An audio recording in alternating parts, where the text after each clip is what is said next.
పిల్లలు ఫోన్ చేసి food poison అయింది, అందరూ ఒక దాదాపు 50 మెంబర్స్ దాకా ఇంటికి వెళ్ళిపోయారు అని చెప్పారు.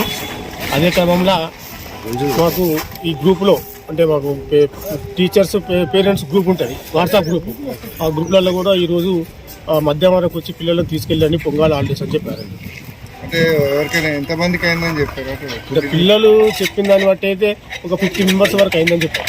దేని విషయంలో? ఫుడ్ పాయిజన్ అంటే ఏం తిన్నా సార్? టిఫిన్ భోజనం అయింది. అయితే వీళ్ళు ఏమంటారంటే, మీరు టీచర్స్ ఏమంటారంటే మీరు అడ్డమైన గడ్డి తింటారు, క్యాంటీన్లో కొనుక్కొని తింటారు, మేము తింటలేమా, మాకు రాని మీకు ఎందుకు వస్తుంది అని చెప్పి అన్నారని మాకు తెలుసు సార్. ఒకళ్ళిద్దరికైతే 50 మందికి అని మీకు చెప్పారంటున్నారు.